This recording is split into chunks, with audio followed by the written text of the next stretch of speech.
अस्सलाम वालेकुम नाज़रीन, सौरभ बरकत आपसे मुखातिब है। आज का जुमा क़यामत बनकर गुजरा है और बहुत सारों के औसान खता हो गए हैं, तबाही फिर गई है, बल्कि इनकी नींदें गायब हो गई हैं, इनके दिलों की धड़कनें तेज हो गई हैं कि इनके साथ असल में हो क्या गया है। इमरान खान जीत गया है, अटक जेल के अंदर से होते हुए भी इमरान खान इनसे जीत गया है। खान इनसे बाजी ले गया है और पूरी, बल्कि आप यूं कह लीजिए कि जो करप्शन का माफिया था, उसकी जड़ें, उसकी बुनियादें आज खोखला कर दी हैं खान ने और सबको सरेआम एक दफा फिर नंगा कर दिया। अब सब एक दफा फिर नंगे नजर आना दोबारा से शुरू हो गए हैं।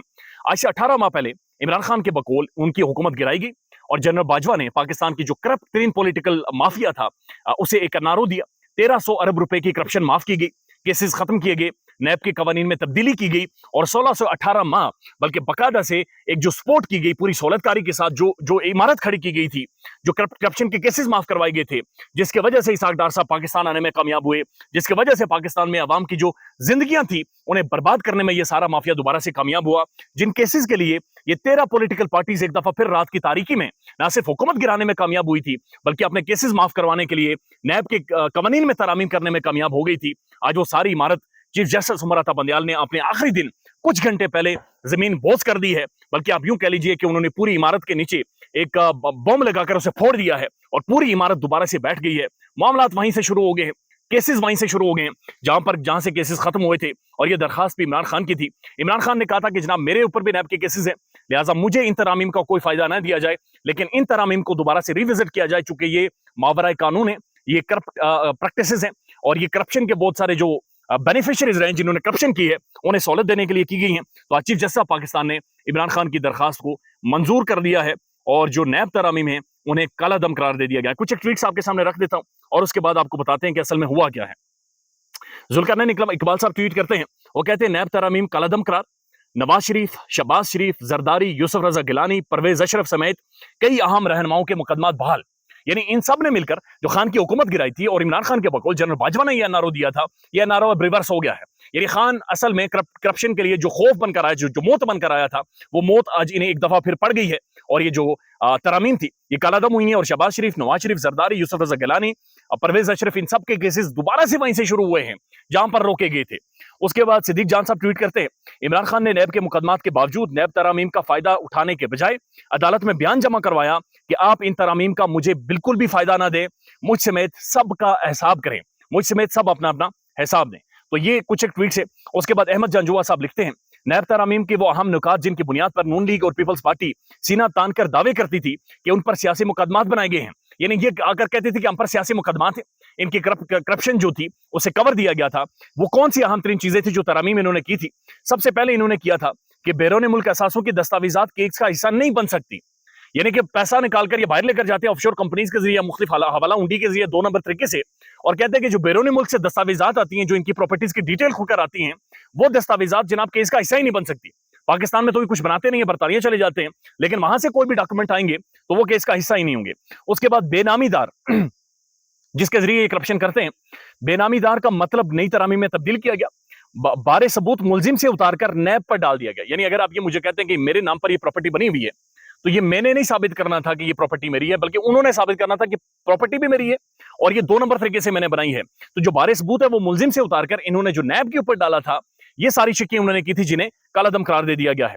सिद्दीक जान साहब लिखते हैं, बस आपने घबराना नहीं है, 16 माह की हुकूमत में चोरों, डाकुओं और लुटेरों का जिस एक काम पर फोकस रहा, उस काम की पूरी इमारत चीफ जस्टिस उमर अता बंदयाल और जस्टिस इजाजुल एहसन ने आज गिरा दी है।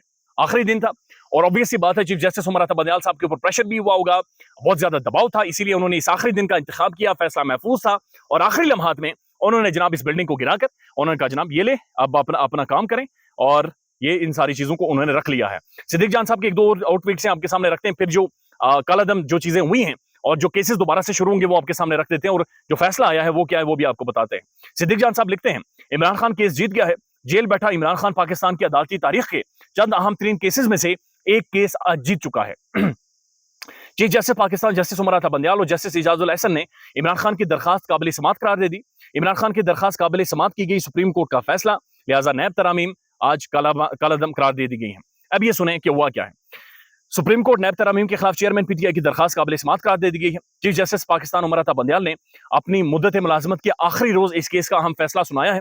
चीफ जस्टिस उमर अता बंदयाल ने कहा कि लेडीज एंड जेंटलमैन, 2-1 की असरियत से फैसला सुना रहे हैं, यानी 3 मेंबर का यह बेंच था, लेकिन 2-1 की अक्सरियत से, यानी एक मुअज़्ज़ज़ जज ने इख्तिलाफी नोट लिखा, उन्होंने इन सारी ऑब्जर्वेशन से एग्री नहीं किया, इख्तिलाफी नोट आया, लेकिन 2 जजेस ने यानी 2-1 की अक्सर से ये फैसला सुनाया है।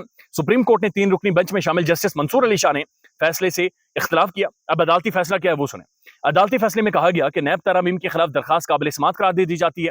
500 मिलियन की हद तक की रेफरेंस नैब दायर कार से खारिज करार देने की शिक कलदम, यानी इन्होंने एक शिक दायर की डाली थी, ये जो नैब के अंदर कवानीन तब्दील किए थे, इन्होंने ये कहा था कि 500 मिलियन तक यानी कोई भी केस नैब नहीं देख सकता, वो या तो एंटी करप्शन देखेगी या फिर दूसरे इदारे देखेंगे, यानी 500 मिलियन तक की करप्शन को कंसिडर ही नहीं कर रहे थे। यानी 500 मिलियन, आप अंदाजा लगाइए कि पाकिस्तान के अंदर रोटी 40 रुपए की 300-350 का पेट्रोल हो गया है, लोग मोटरसाइकिलों के अंदर पेट्रोल नहीं डाल सकते और इन्हें 500 मिलियन तक करप्शन महसूस ही नहीं हो रही थी। तो ये जो शिक उन्होंने डाली थी, इसे चीफ जस्टिस उमर अता बंदियाल ने और मुअज़्ज़ज़ जजेस ने इसे कालादम करार दे दिया गया है। ताहम सर्विस ऑफ पाकिस्तान के खिलाफ रेफरेंस फाइल करने की शिक बरकरार रखी जाती है।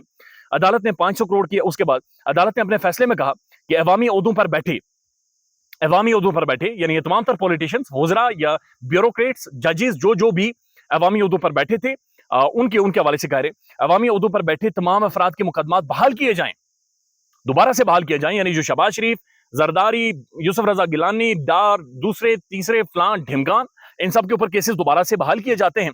अवामी ओहदों की रेफरेंस खत्म होने से मुतालिक नैब तरामीम कालादम करार दे दी जाती हैं। उसके बाद उन्होंने कहा कि जनाब उन्हें मुकदमा बहाल कर दिए जाते हैं। अदालत ने 500 करोड़ की हद से कम होने पर खत्म होने वाले तमाम मुकदमा बहाल कर दिए और अदालत ने कहा कि तमाम खत्म इंक्वायरीज केसेस बहाल किए जाते हैं। जो इंक्वायरीज जो केसेस थे जो खत्म किए गए थे सब बहाल किए जाते हैं। तमाम केसेस नैब अदालतों और एहतसाब अदालतों में दोबारा मुकर्रर किए जाए, यानी तमाम केसेस अदालतों के अंदर दोबारा से शुरू किए जाए और वहीं से शुरू किए जाए जहां पर यह सारा मामला रुका था। सुप्रीम कोर्ट ने नैब तरामीम की कुछ शिकें कालादम करार दे दी गई हैं। अदालत ने नैब को 7 दिन में तमाम रिकॉर्ड मुताल्लिका अदालतें में भेजने का हुक्म दे दिया है, यानी 7 दिनों के अंदर फौरी तौर पर जो तमाम तरह इंक्वायरीज बंद की गई थी, जो केसेस बंद किए गए थे, जिन केसेस में रिलीफ दिया गया था, वो सब दोबारा से शुरू करें, कागजात दोबारा से उठाएं, फाइलें उठाएं, बक्से भरें, बोरियां भरें, वो सब अपने कंधे पर रखें, दोबारा उठाएं और अदालतों में लेकर जाएं और जजेस को कहा जनाब सारे मामले को सुने। अदालत ने कहा कि प्ली बार्गेन के हवाले से की गई नैब तरामीम कालादम करार दी जाती है। ये क्या करते? प्ली बार्गेन यानी कि कुछ पैसे रियासत को दे देते थे, खरबों रुपए की करप्शन करते थे और फिर प्ली बार्गेन कर लेते थे, चंद पैसे रियासत को दे देते थे और बाकी अपने पास रखते थे। अदालत ने कहा कि प्ली बार्गेन के हवाले से की गई नैब तरामीम को कालादम करार दे दिया जाता है। एहतसाब अदालत के नैब तरामीम की रोशनी में दिए गए अहकामात कालादम करार दे रहे हैं और चेयरमैन इमरान खान तहरीक इंसाफ ने नैब तरामीम के खिलाफ दरखास्त दायर की थी, उस पर फैसला आया है और साथ साथ सुप्रीम कोर्ट ने चेयरमैन पीटीआई इमरान खान की दरखास्त पर 53 समातें की हैं। चीफ जस्टिस पाकिस्तान उमर अता बंदियाल की सरबराही में 3 रुकनी बेंच ने 5 सितंबर को केस का फैसला महफूज किया था और इस हवाले से जस्टिस उमर अता बंदियाल ने कहा था कि रिटायरमेंट से पहले इस अहम केस का फैसला सुनाकर आज मैं जाऊंगा और फैसला सुना दिया गया है। नैब में जो भी तरामीम की गई, जो भी केसेस माफ करवाए गए, जो 2 NRO2 जनरल बाजवा साहब ने इन्हें दिया था, वो सब चीजें रिवर्स हो गई हैं, वो सब चीजें निकल कर सामने आ गई हैं। वो केसेस दोबारा से शुरू होंगे जहां से शुरू हुए थे। कैदी नंबर 804, बैरक नंबर 3 आपको याद होगा, इमरान खान का नाम भी आपको याद होगा। खान इनकी मंजी ठोक गया है, खान इनकी तबाही फेर गया है, खान इनकी बुनियादें हिला गया है। लिहाजा इमरान खान इनके लिए डरावना ख्वाब है, इनके लिए मौत है। इमरान खान इनके लिए अजाब एक दफा फिर बन गया है। ख्याल रखिएगा अपना। अल्लाह हाफिज।